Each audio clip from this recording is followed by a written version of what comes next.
Olá, amados.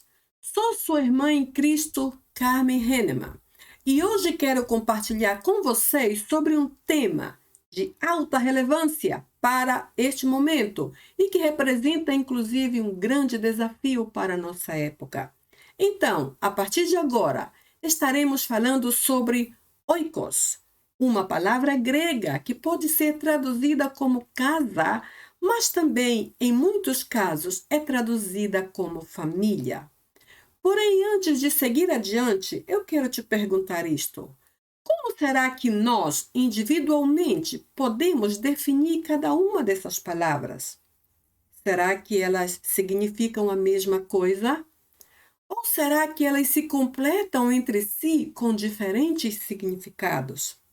Por outro lado, que valores será que estamos nós plantando em nossa família ou dentro da nossa família atualmente, para que seja a família que hoje nós temos em nossa casa? Então, como eu disse no início, esse tema representa um grande desafio e eu espero que todos nós aprendamos algo novo com esse assunto de hoje. Para começar, então, iremos direto a algumas definições que têm muito a ver com esse tema. Algumas dessas definições são de alguns sociólogos que estudaram amplamente esse assunto e também faremos algumas comparações com algumas definições de alguns teólogos por causa da ênfase bíblica, certo? Então, começaremos aqui com uma definição natural ou física, como queiramos chamar. Em aspecto natural, casa é um edifício construído para morar. Bem simples, certo? É apenas um lugar onde outras pessoas moram. Porém, frente a isso, a família é o grupo de pessoas que mora dentro deste edifício. Tem muito sentido. Porém, a diferença está aqui. É um grupo que compartilha os mesmos sentimentos, planos e estilo de vida. Isto faz toda a diferença. Então, não é somente um grupo de pessoas, ponto final. Não. É um grupo de pessoas que apresentam essas qualidades ou esses princípios de forma bastante elevada. A partir daqui, então, vemos que há uma certa diferença entre casa e família. Vemos também que, sob um aspecto social, a casa difere do nível e da esfera da sociedade.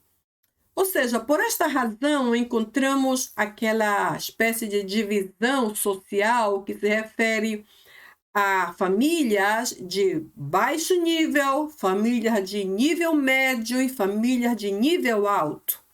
Outros chamam estratos baixo, médio e alto, e por aí vai. O caso é que, socialmente falando, as casas e as pessoas que moram dentro, às vezes incluídas, se diferem a partir do nível e da esfera. Isto é uma definição que se refere especificamente para uma casa. Porém, a família propriamente dita não vê as coisas da mesma forma, porque para a família não há essa divisão de estratos sociais dentro da mesma casa. Por quê? Porque uma família geralmente compartilha tudo em comum. Ou seja, é impossível, eu nunca vi isso, de que dentro de uma casa, uma família que tenha um certo número de membros, cada membro se localiza dentro de um nível social atual. Não há isso, porque geralmente uma família, porque é só uma, eles se unificam dentro do mesmo tipo de estratos ou nível, ou seja, eles compartilham tudo em comum. Ou seja, a partir daqui também há uma certa diferença. Vendo sob um aspecto econômico, a casa pode ser rica ou pobre, luxuosa ou simples, cara ou barata. Depende da aquisição econômica e do seu papel na sociedade. Quando eu menciono que a casa pode ser rica ou pobre, luxuosa ou simples, cara ou barata, eu me refiro, por exemplo, àquelas mansões que são caríssimas e que somente pessoas muito ricas podem ter. Também me refiro aos castelos que há em algumas partes do mundo e que uma minoria de pessoas pode possuir. Também me refiro àquelas casas dos grandes heróis da história, que são casas muito luxuosas e muito famosas. Então, há uma certa diferença com relação ao aspecto econômico. Porém, a família não vê as coisas com os mesmos olhos, porque para a família, na verdade, a riqueza se baseia em quê? Em princípios. Que princípios? Por exemplo, o princípio da união, harmonia e valorização que há entre eles. Além desses princípios, existem também o princípio do respeito, o princípio da cooperação, o princípio do acompanhamento, ou seja, ser companhia um do outro, o princípio da ajuda ou do apoio, o princípio do amor. Tantos outros princípios tão importantes que podem fundamentar firmemente uma família. E isto faz grande diferença com a definição referida à casa. Então, a partir daqui, aspecto econômico, social e natural, vimos que há uma grande e clara diferença entre o que é uma casa e o que é uma família. Eles não estão absolutamente no mesmo nível e, portanto, não podem ser definidas da mesma forma. Vimos também que há um conceito ou uma definição cultural. Na Grécia Antiga, a casa oikos, que é a palavra que lhes mencionei no início, era a representação de pessoas que constituíam a unidade principal. E esse conceito aqui é altamente importante, porque fala de duas coisas separadas, mas que se unificam ao mesmo tempo. Unidade, por exemplo, é algo fundamental para que uma família prossiga juntos, é que estejam unidos. E principal é uma unidade elevada, ou seja, a palavra principal dignifica e eleva a qualidade da unidade. Então, era uma super unidade, era a principal, a mais alta, a mais elevada. Isso é parte do que a Grécia Antiga define como oikos, em sentido de família. Também que apresentava plena conexão.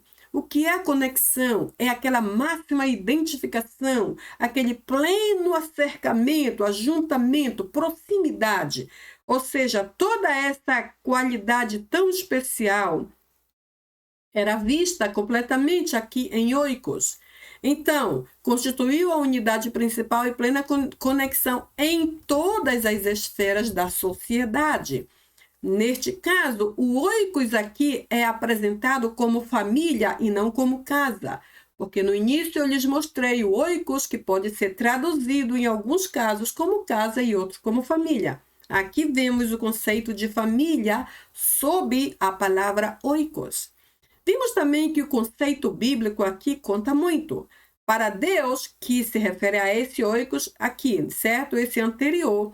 Para Deus é o primeiro lugar de encontro, ou seja, os bebês nascem em uma família, não é assim? Em uma casa oikos. Então, é o primeiro lugar de encontro, e que deve ser o mais seguro, e ademais deve ser para sempre. É um sinônimo de abrigo, que é abrigo, proteção, e é propício a um relacionamento estável, algo que está ali, que cresce, que se desenvolve, que prossegue, algo estável, que não é instável, que não é sobe e desce, que não é bom e ruim, que não é sim ou não, mas é algo estável, permanente, que apenas cresce e prossegue juntos. Isso é o conceito do oikos familiar. Então, a partir daqui, vemos que há uma certa diferença entre casa e família. E eu trouxe isto porque eu não quero que pensemos que vamos fundamentar a nossa discussão aqui somente em casa ou somente em família. Podemos ver o equilíbrio entre as duas e vou tentar fazer isso a partir de agora. Saltando então para o conceito teológico, vemos que desde o hebraico do Antigo Testamento, o conceito teológico é bastante ressaltado, Por exemplo, esta palavra aqui, bait, lendo da direita para a esquerda, porque assim se lê o hebraico, certo? Bait era uma palavra, ou é uma palavra totalmente direcionada à palavra família. Vemos, por exemplo, aqui nesta referência de Josué 24:15, esta palavra aparece claramente. Eu não coloquei todo o texto, porque não é nosso texto-chave. O texto-chave vamos ver agora mesmo, a partir do grego, mas eu trouxe esse aqui porque o hebraico se refere ao Antigo Testamento e Josué está também no Antigo Testamento. Esse texto se refere àquela palavra que Josué disse ao povo quando mencionou: decidam hoje a quem vocês querem servir. Se aos deuses dos vossos antepassados, a quem serviram vossos pais, ou aos deuses dos amorreus, em cuja terra habitais. Aí vem essa parte. Porém, eu e minha bait e minha casa serviremos ao Senhor. Agora veja, apesar de que a tradução é casa, o original se refere à família. Como eu sei disso? Porque Josué disse: serviremos ao Senhor. Se isso se referisse a um local, a uma casa, por exemplo, a um edifício físico, ele diria o quê? Eu e meu edifício serviremos ao Senhor. E isso não faz sentido. Assim que quando Josué disse eu e minha casa, referindo-se à família, ele disse logicamente eu e todo o grupo da minha casa. Eu e todos os membros da minha família decidimos e escolhemos servir ao Senhor. Então, a palavra que aparece aqui, a palavra original hebraica, no texto de Josué 24:15, é a palavra bait, que literalmente se refere à família. Vamos ver, então, que o mesmo conceito, a mesma profundidade, a mesma seriedade se vê na palavra oikos, que é o termo grego referido ao Novo Testamento, no original grego koiné. Vamos ver, então, que neste sentido o oikos se refere às pessoas mais próximas umas das outras. Eu coloquei mais próximas de nós porque estamos referindo a nós nesse momento. Mas são as pessoas que estão mais próximas umas das outras, aquelas que se conhecem melhor, aquelas que fazem parte do dia a dia uma da outra. Isso é a conotação do oikos. Vimos então que essa mesma ideia do oikos, que se refere a pessoas próximas, que se conhecem bem, que vivem juntos, que fazem parte da vida uns dos outros, é a mesma ideia que havia na mente de Deus quando lá no Jardim do Éden ele criou a família. E vale dizer aqui, antes que eu esqueça, que Deus, quando criou a família, ele a criou antes de criar o Estado, antes de criar a própria igreja, antes de criar qualquer ministério. Deus criou a família, ou seja, tal é a importância da família para Deus. Criou a família em primeiro lugar, portanto, deve ser o primeiro grupo social na nossa vida, devem ser as pessoas mais importantes para nós, para sempre. Então, vemos como isso aconteceu, certo? Aqui em Gênesis 2, mais ou menos começando no verso 18, a Bíblia diz que Deus havia já criado o homem, olhou para o homem e disse: mas não é bom que o homem esteja só. E Deus pensou então como solucionar o problema. O que foi que ele fez? Aí já sabemos tudo o que aconteceu. Ele fez o Adão dormir, tirou uma costela dele, criou a mulher toda lindona e depois deu aquela lindona para o Adão. E o Adão estava todo animado, certo? Porque tinha a Eva muito bonitona do lado dele. Afinal, o que foi que o Senhor disse? O Senhor disse assim: então, deixe o homem pai e mãe e se una à sua mulher e serão os dois uma só carne. A partir daí começariam a procriar e então a família seria estendida, porque na verdade eu não diria seria criada, porque ela já havia sido criada ali quando o Senhor criou o homem e depois a mulher. Agora seria multiplicada, seria estendida. Isso é uma coisa muito importante de se observar. Vimos então que depois de todo esse lindo conceito do oikos, que combina totalmente com a ideia original de Deus para a família, encontramos aqui uma certa contradição, uma certa divergência com a palavra casa quando se refere a domos. Domos é uma outra palavra grega que se refere muito mais a um edifício, ou seja, a um lugar apenas. Ou talvez eu possa dizer a uma construção física. Então, domos aqui é uma palavra bastante clara, muito bonita e também bem específica.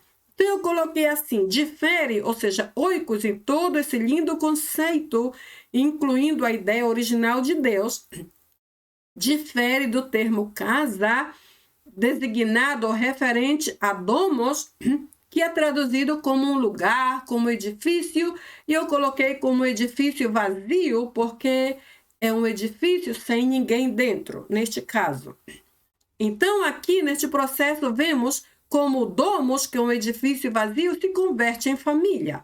E coloquei isso exatamente aqui, porque a partir de agora vamos enfatizar o oikos muito mais com o sentido de família do que no sentido de casa. E aqui estão as duas palavras juntas. Então, a primeira coisa que vamos ver juntos é que, apesar de que os dois termos, família e edifício, tratam do mesmo assunto, existe uma clara diferença entre eles. E aí vamos tratar de ver isso juntos a partir de agora. A primeira é domos, que seria o edifício. Está um pouco diferente porque a primeira letra delta está em maiúsculo e ali na que vemos anteriormente está em minúsculo. Então, domos é traduzido normalmente como prédio. E eu coloquei prédio vazio normalmente só para enfatizar que é um prédio sem ninguém dentro. Então, se traduz como prédio vazio, como um lugar ou simplesmente como uma construção. Agora, por que eu fiz assim com essas palavras específicas? Porque eu tenho uma intenção específica com cada uma delas. Primeiro, um prédio. Um prédio sem ninguém é um prédio vazio.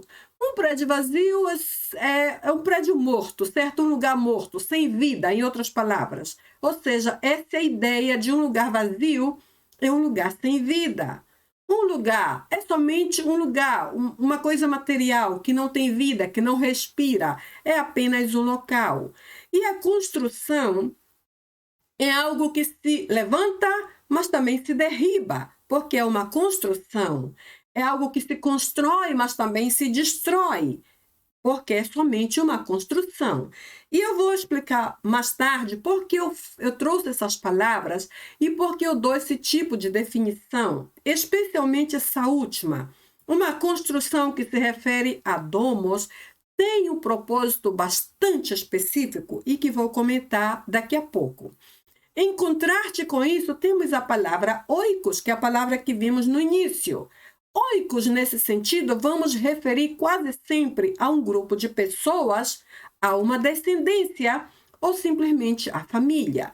A um grupo de pessoas, por exemplo, conectamos com, se traduzimos a mesma conotação para o Antigo Testamento hebraico, Josué disse, eu e minha casa serviremos ao Senhor. Traz a mesma conotação de família, ou seja, um grupo de pessoas. Descendência, todos os que vieram antes, todos os que vão depois, dos nossos descendentes. E a família, que é esse grupo que mora conosco dentro da mesma casa. Então, novamente, apesar de que tratam do mesmo assunto em muitas partes da Bíblia, eles têm ou trazem uma clara diferença entre si. Vamos ver então que a palavra oikos, que é a nossa palavra-chave mencionada lá no início, é uma palavra bastante usada por Deus e que revela o alto valor que Ele dá à nossa família. Ou seja, é interessante ver isso porque isso nos motiva bastante. A nossa família, sem dúvida, é muito importante para Deus. E se há alguém que ama a nossa família, cada um dos membros da nossa casa, esta pessoa é Deus. E vamos ver aqui o que diz então Atos 16:31, que é a palavra de Deus para nós. Crê no Senhor Jesus e serás salvo, tu e tua casa.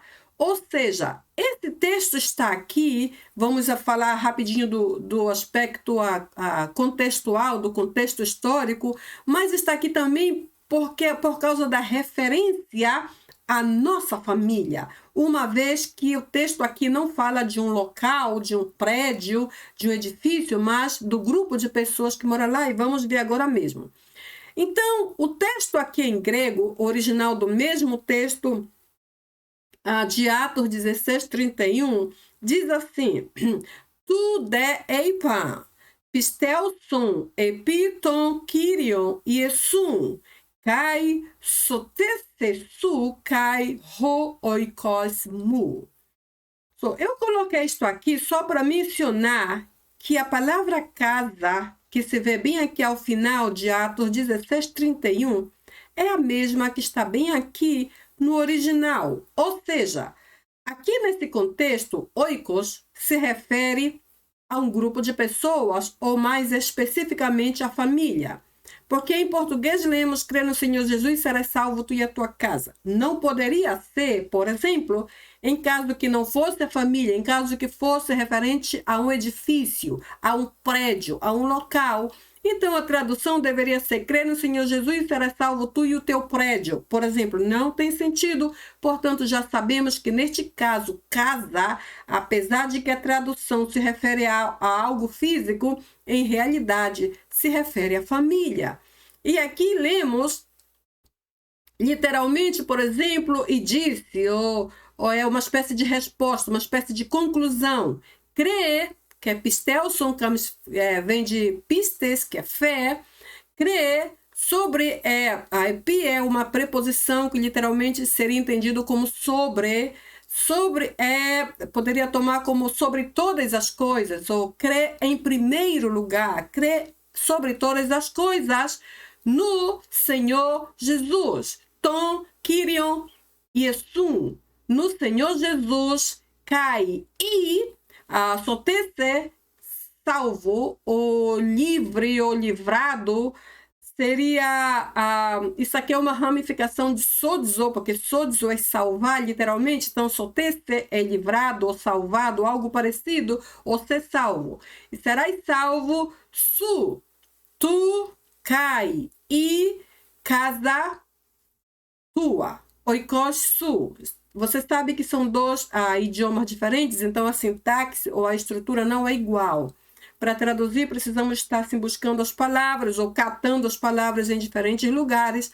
Então, literalmente, e serás salvo tu e a casa tua. Ou, organizando melhor para a nossa tradução, serás salvo tu e tua casa. A última palavra aqui, oikos, como vemos aqui em português, oikos. Porém, a primeira coisa que quero mencionar e repetir é que esse texto menciona a casa referindo-se a oikos, que se relaciona ou se dirige ou se refere à família e não a um local físico. A outra coisa é que esse texto aqui tem um contexto histórico, certo?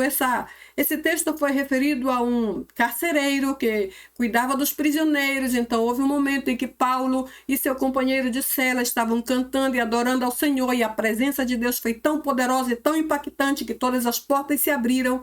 Então, quando o carcereiro veio e viu, e ele pensou que todos haviam escapado, então entrou em pânico e quis se matar a si mesmo. Então ele recebeu esta palavra e disse: não te preocupes, antes crê no Senhor Jesus e serás salvo tu e a tua casa. Então eu menciono isso só porque outro dia uma pessoa mencionou e disse: mas esta palavra não é para o tempo atual. Esta palavra foi para aquele carcereiro por causa daquela situação e etc, etc. E eu não concordei. Porque, primeiro, a palavra de Deus se renova diariamente. Segundo, porque nós mesmos temos visto na mesma prática que isso aqui tem sido uma realidade. Eu honestamente creio que se em nossa casa uma só pessoa aceita Jesus como Salvador e recebe ao Senhor como único Senhor sobre todo o universo, a nossa casa ou a casa desta pessoa pode ser totalmente salva. Como vai acontecer isso? Como um passe de mágica? Basta que uma pessoa creia e todo o resto está salvo? Não, não acontece assim. Eu nunca disse isso e não creio assim. Eu creio que quando uma pessoa aceita Jesus dentro de uma casa e começa a orar, interceder pela família e falar com a família sobre Deus, Eu sei que o Espírito Santo vai começar a trabalhar em cada um deles, vai trazer convencimento de pecados. E apesar de que de repente não vão se converter todos de uma vez, talvez eles não vão se tornar os santos do universo, eu sei que coisas vão começar a suceder, porque a palavra de Deus nunca volta vazia. E ademais, Deus sempre escuta nossas orações. Portanto, eu creio que se uma pessoa crê no Senhor Jesus, toda a sua casa pode ser salva, porque Deus pode usar aquele elemento para alcançar os demais membros da sua família. Não é um passe de mágica, é sim um cumprimento da palavra de Deus, porque se ele criou a família lá no início, ele continua amando a nossa família e a nossa casa, no sentido de todos os membros que estão dentro daquele lugar. E ele deseja usar-nos para que sejamos verdadeiramente úteis em suas mãos. Então, eu creio nisso. Eu creio que Deus tem um plano com a nossa família e que Deus pode usar-nos para abençoar a nossa casa. Agora, uma coisa que quero mencionar aqui, assim e de forma bastante específica. O problema que muitas famílias enfrentam neste momento é que há uma clara confusão entre a palavra oikos, referindo-se à família, e a palavra domos, referindo-se a um edifício. Lembre que no slide anterior eu mencionei que o domos é um edifício vazio ou um prédio vazio, que é um lugar ou simplesmente uma construção. E disse que construção é algo que se eleva e que se derriba, que se constrói e também se destrói. Sabe, irmãos, eu penso isso é minha opinião pessoal.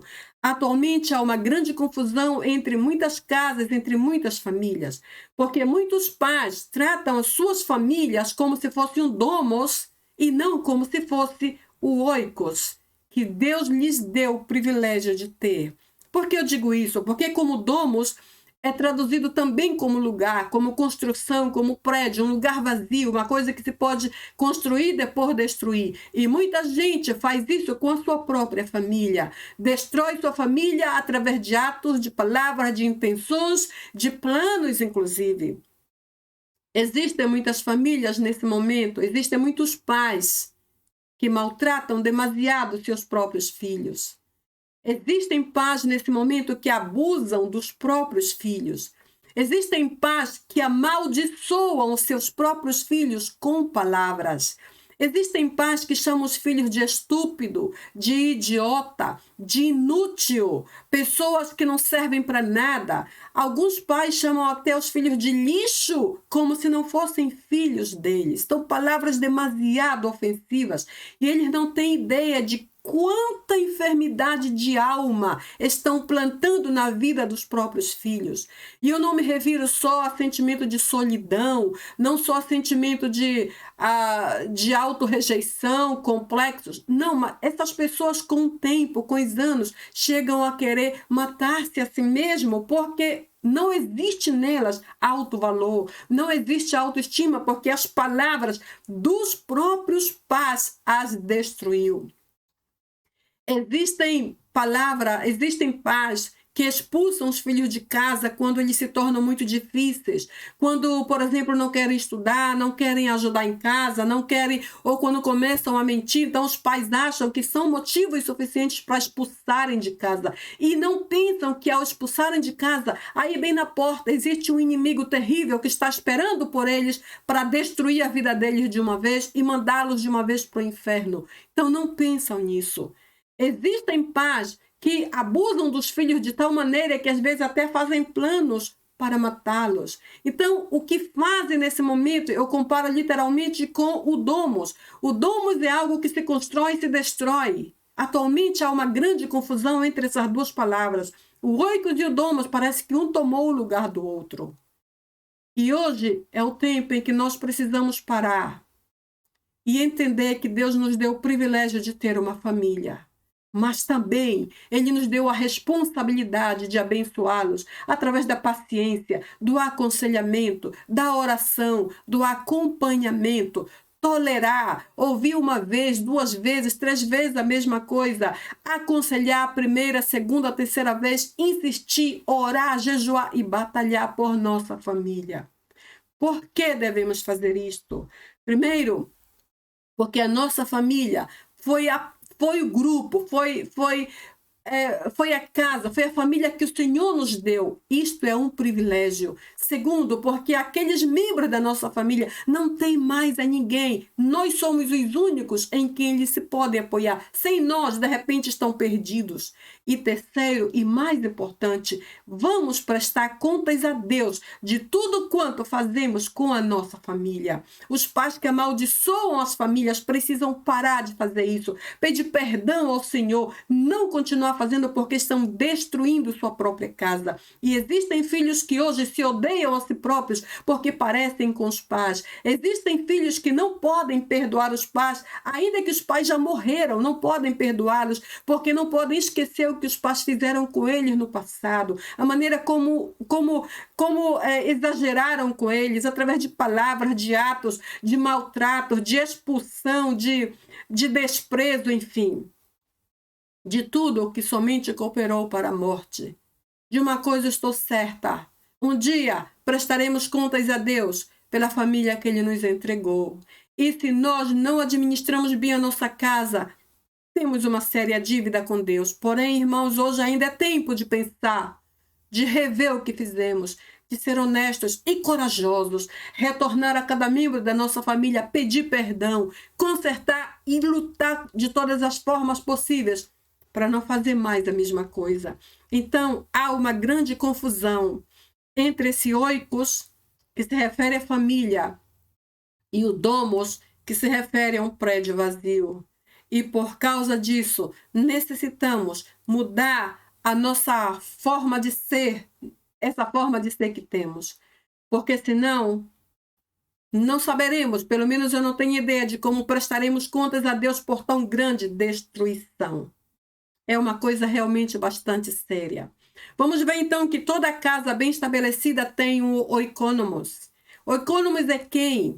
Veja que a palavra oikonomos aqui é uma palavra longa, mas dividida em duas partes. A primeira, oikos, que é a primeira parte, e se refere à família ou casa, como já estamos vendo. E a segunda é nomos, que literalmente significa lei. Então, as duas palavras juntos, oikonomos, que poderia ser traduzido como um administrador ou como um gerente da família ou algo parecido. Então, é alguém que existe dentro da casa para colocar ordem, em outras palavras, para impor leis, para colocar regras, para criar o fundamento, para estabelecer a base, o fundamento da família para que ela permaneça sólida e cresça de forma sólida. Então, este é um princípio poderoso para alguém que é considerado como o oikonomo, ou alguém que é o cabeça da família, neste caso, certo? Essa pessoa precisa ser um profundo conhecedor dos principais fundamentos de uma família sólida. Neste caso, os princípios que o mesmo Deus nos ensina desde o começo, como gerente da casa, como administrador, como líder, como guia ou como cabeça da família, como é o que chamamos na nossa vida cristã diária, é necessário que se conheça os principais fundamentos de uma família sólida para que continue sendo sólida. Porque do contrário, então, que alicerce a família vai ter se ela não é uma família sólida? Então, veja bem, ainda que em nosso idioma ou em nossas culturas esta palavra se divida em duas partes e traga duas mentalidades, de repente, Deus continua dando até hoje o mesmo valor à nossa família. Então, o oikonomo, quando conhece os princípios de Deus e dirige sua família de forma sólida, ele literalmente pode ser considerado o cabeça, pode ser chamado o cabeça da família. Agora veja, o que é que faz o cabeça? O que o cabeça da família faz? Quais são as suas tarefas? Qual é o seu papel? Como é que ele deve desenvolver-se? Como deve atuar com relação à família? Geralmente, segundo a Bíblia, o cabeça da família é aquele que protege a família, é aquele que supre a família, é aquele que instrui a família, é o que acompanha a família e é o que edifica cada um em particular, cada membro da família e o faz para sempre. Agora, como é que vamos fazer isso? Se nós não estamos apegados a Deus, se não conhecemos o que Deus pensa, quais são as opiniões de Deus, qual é o seu ensino com relação a ser cabeça da família, ou como ser cabeça da família. A pergunta é, como cabeças da família, estamos nós fazendo tudo isso? Agora, quando eu toco nesse ponto, eu não estou tratando de dizer que uma vez que assumamos a posição de cabeça da família, seremos perfeitos, porque nunca o seremos. Que os nossos filhos serão perfeitos? Jamais. Ninguém jamais vai ser perfeito. Porém, ninguém vai ser inocente. E tampouco ninguém terá dívida diante de Deus quando chegar o momento de prestar contas pelo que nós estamos fazendo. Nem nossos filhos serão perfeitos e nem nós seremos perfeitos tampouco, porque somos pessoas comuns. E não há nada de diferente entre nós e os demais que também estão lutando para prosseguir rumo à verdade, como diz a Bíblia. No entanto, o fato de que nunca seremos perfeitos não diminui a nossa responsabilidade de fazer o melhor por eles, por nossa família. Novamente repito, porque nós prestaremos conta de tudo isso ao nosso Deus. E uma vez ali, não há justificativa alguma. Então vamos ver aqui um novo texto que nos mostra o valor da família. Aqui em Marcos 2,11, lemos isto: levanta-te, toma a tua casa e vai para a tua casa. Eu peguei somente a parte que refere-se à casa e trouxe aqui do grego original, que diz eston oikon su. Es é uma preposição que literalmente traduzida é para dentro de. Então, neste caso é tua, a casa, não, casa tua, oikon su, casa tua. Vamos ver então que esse texto aqui se refere àquele paralítico, esse é um relato histórico, certo? Referente ao texto, era um paralítico que estava, parece que enfermo durante um longo tempo e já não se movia. Então o que aconteceu? Os seus amigos o colocaram numa espécie de cama pequena ou algo parecido e desceram esse homem pelo teto da casa onde Jesus estava. Então, depois de muita murmuração do povo que estava ao redor de Jesus e de toda a situação, o que aconteceu? Jesus disse esta palavra: levanta-te, disse ao homem que estava paralítico, toma a tua cama e vai para a tua casa. Então, esta palavra, e vai para a tua casa, é que eu coloquei aqui. Quando eu vejo essa preposição eis, eu vejo que Jesus disse, vai direto para dentro da tua casa, porque eis é literalmente para dentro de. Direto para dentro da tua casa. Para dentro da tua casa. Agora, veja bem, quando Jesus especificou vai para dentro, ele não estava dizendo passa pela frente da tua casa, passa ao redor da tua casa. Tampouco ele deu chance àquele homem que havia sido curado de ir para qualquer outro lugar. Por exemplo, visitar os amigos ou alguém parecido. Ele disse, vai direto. Ele especificou o lugar para onde aquele homem deveria ir. Vai direto para dentro da tua família, porque neste caso, oikon aqui, refere-se outra vez à família. Agora, por que será que Jesus especificou a este homem ir direto para a sua casa? Por que será?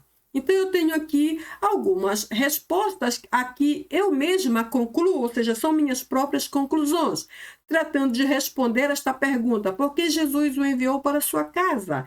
Então, eu penso que a primeira razão, ou uma das primeiras, foi porque os primeiros a quem ele deveria testemunhar era a sua família. Segundo, porque para Deus nossa família deve ser a nossa prioridade, como também a prioridade daquele homem.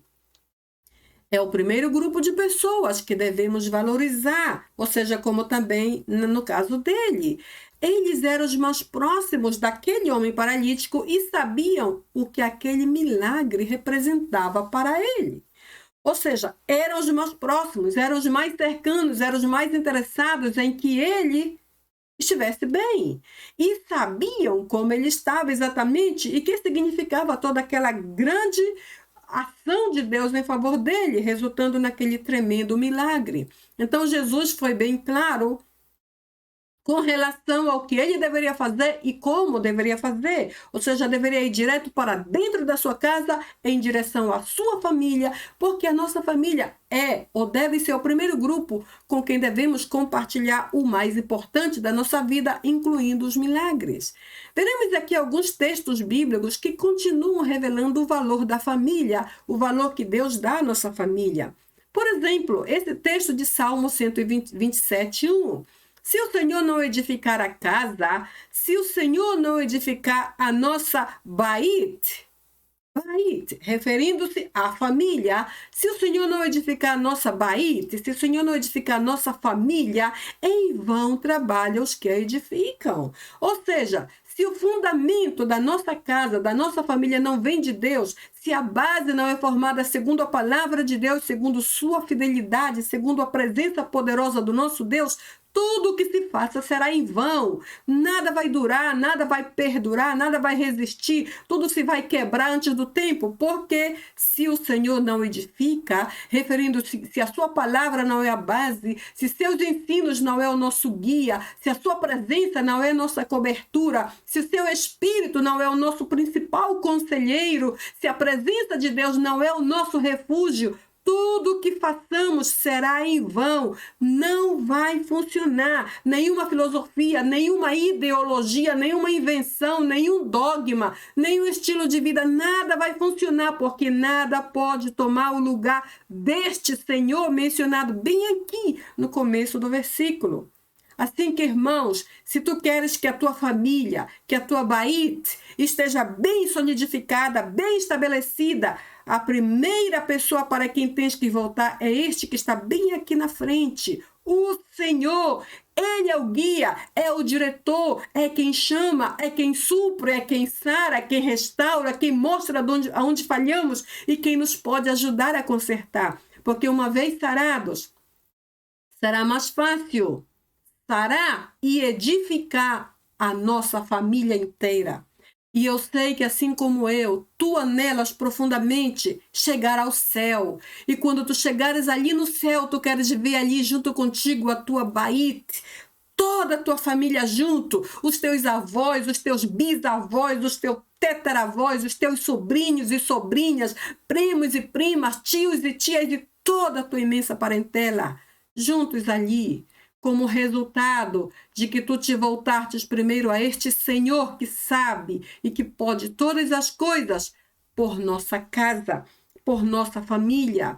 O segundo texto aqui é 1 Timóteo 5:8.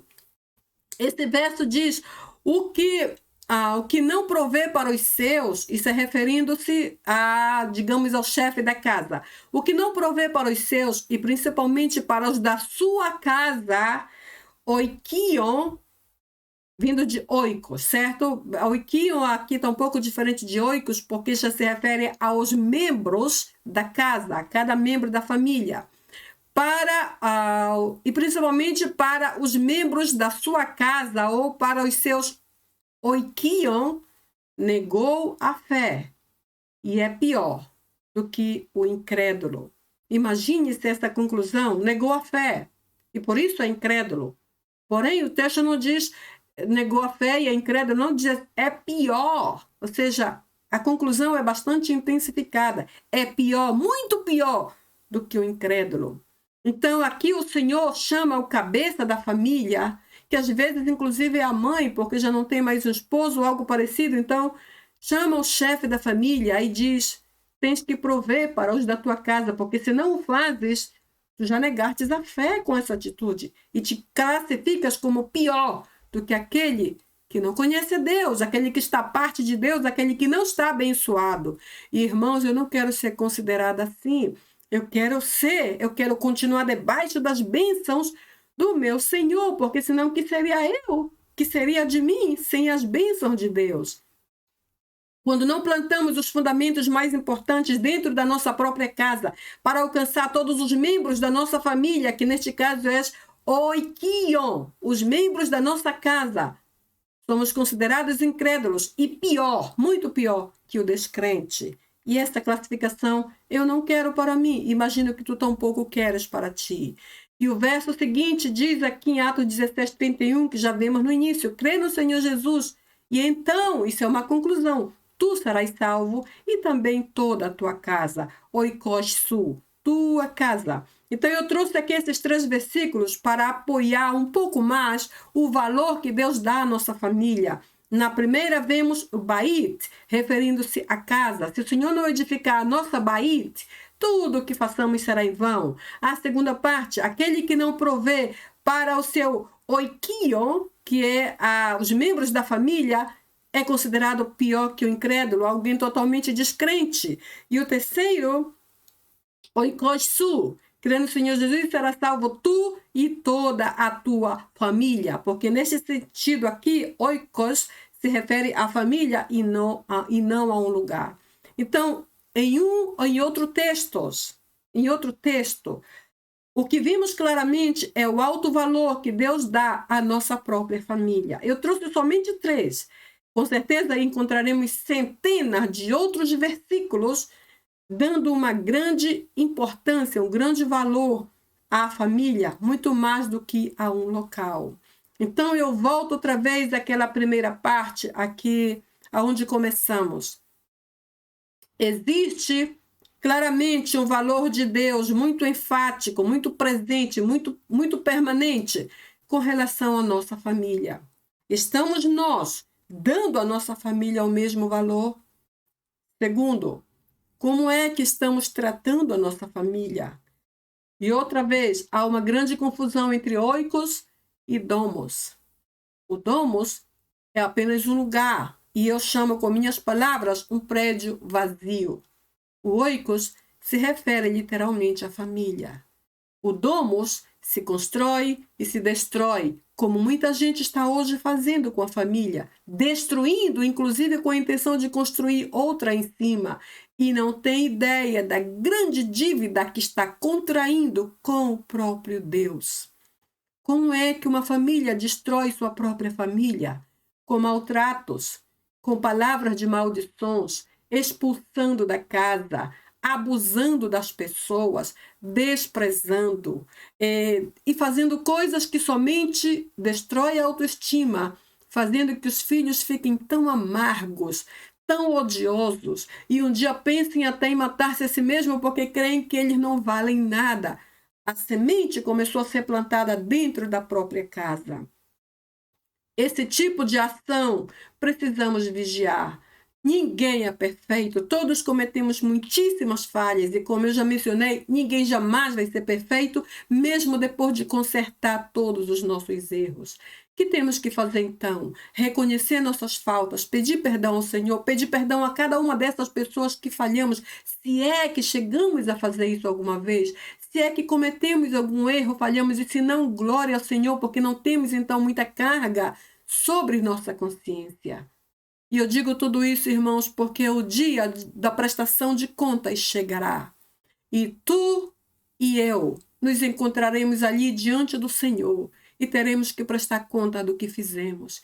Que diremos nós se não somos mais inocentes? Então temos tempo hoje de reconhecer nossa falta e dizer: Senhor, perdoa-me. Eu não sabia que era assim. Ou então eu não sabia como mudar. Eu não consegui me ajudar a mim mesmo. Porque essas coisas também acontecem.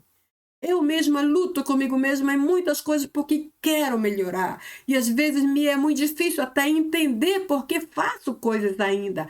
Até o apóstolo Paulo disse: o que quero não faço, o que não quero estou sempre fazendo, miserável homem que sou, disse o apóstolo Paulo. Eu imagino que ele estava em desespero com ele mesmo porque ele não conseguia mudar a ele próprio, já que ele também era uma pessoa humana como nós, ele não era Deus. Então, irmãos, a coisa aqui, o segredo de tudo isso é voltarmos para este Senhor e ser honestos. E com certeza o Senhor, diz a Bíblia, que nos ouve em secreto também nos responderá.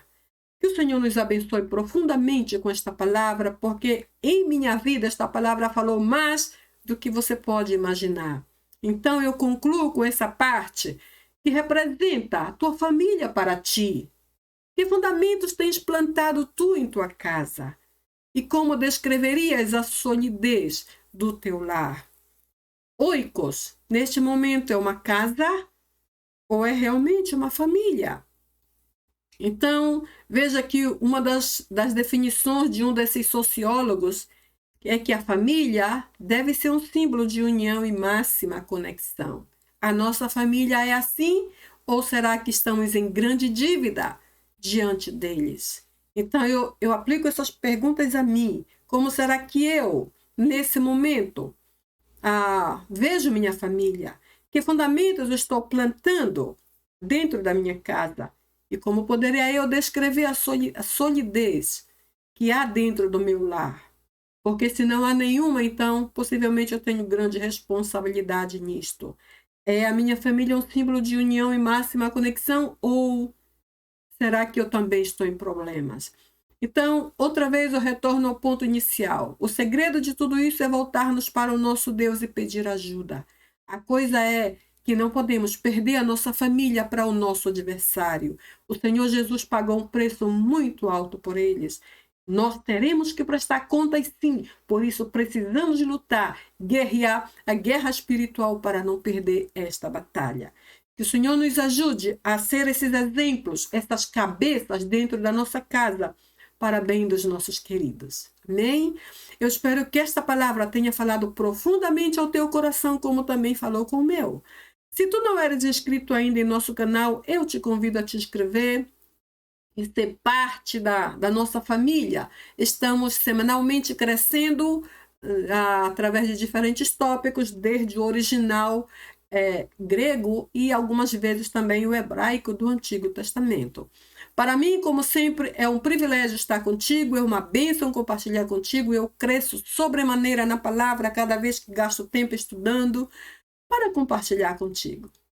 És uma bênção para mim e apesar de que não te vejo através desta câmera, estou orando por ti para que o Senhor use esses simples tópicos para falar contigo, assim como tem falado comigo também, ok? Então é uma bênção haver estado contigo e eu espero ver-te no próximo vídeo. Bye, bye!